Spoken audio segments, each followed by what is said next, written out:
So in late October, we did training for all members of our department with the first round of what we said was an evolving situation, the first round of training materials related to the emerging infectious disease topic with Ebola as the primary focus.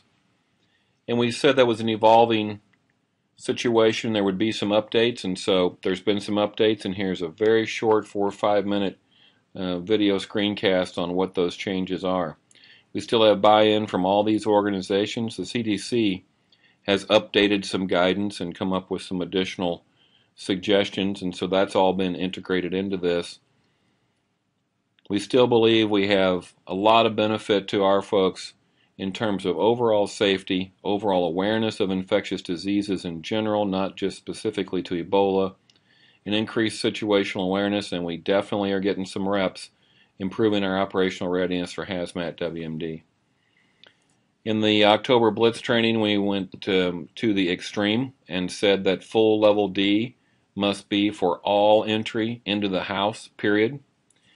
And this was a way to protect our people in a quick way with maximum protection and to allow us to have some time to talk more in depth about risk assessment and provide some information and provide some practice on that information to where an actual risk assessment can be made and then appropriate PPE can be used. So we went to the extreme in order to protect everyone, and now we're coming back through with a second round where we're going to talk more in detail, particularly in EMS training in November, about what a risk assessment looks like and how you tie PPE to the various risks that you may be going to encounter. So what it's going to come down to here is that full level D is going to be for all entry into the action circle prior to completing a risk assessment. Not entry into the house, enter the action circle. So if you're going to be outside the action circle, you don't have to have all of this stuff on. It's prudent to still have gloves, sleeves, have skin covered. There's nothing wrong with wearing a mask and goggles outside the action circle because that would allow you to immediately enter the action circle.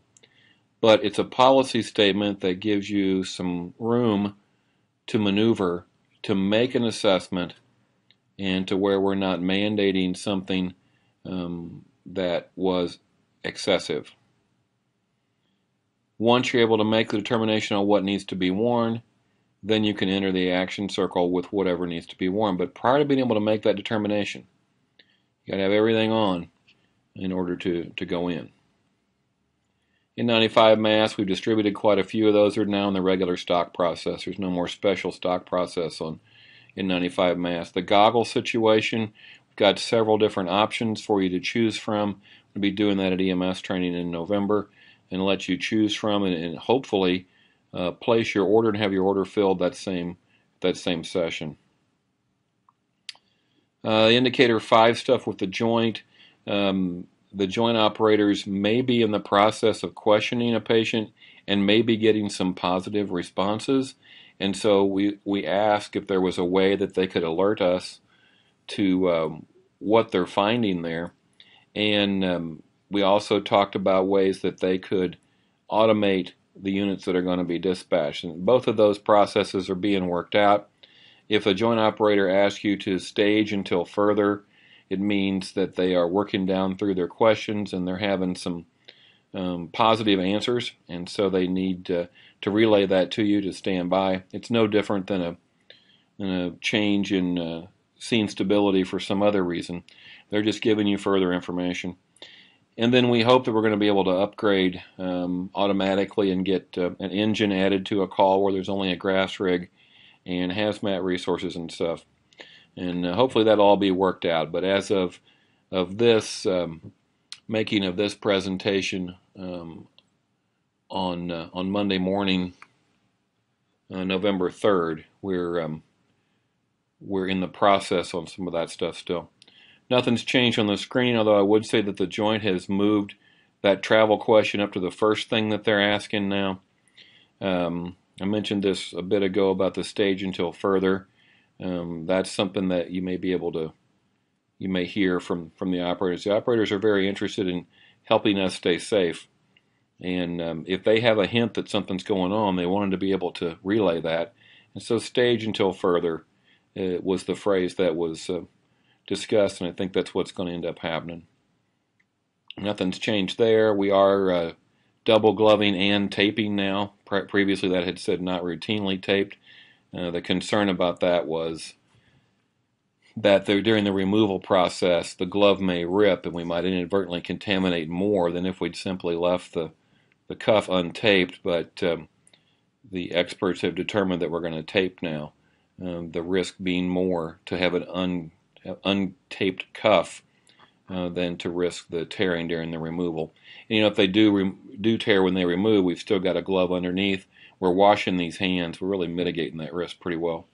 Looks like one PPE kit's coming to you now rather than two. That may be changing down the road, but at least now one kit. So apparatuses have limited space to start with, and so I think it's going to be an XL suit times 2 in those first buckets.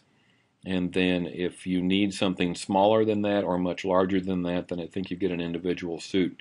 But the suit sizing process we'll be working on in fire training in November, and that's an evolving thing also. Nothing's changed there other than our emphasis on the action circle at 6 feet around the patient. That's a key component of our infection prevention, infection control, protection from infection process. Nothing has changed on that screen. Nothing has changed on that screen. And here it looks like what's happening is that the fire department's going to really assist with Decon at the hospital.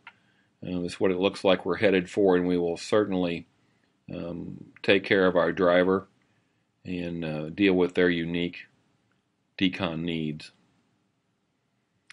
Nothing has changed here on the substances, Decon process and substance we use for that, although we're really into the bleach wipes now.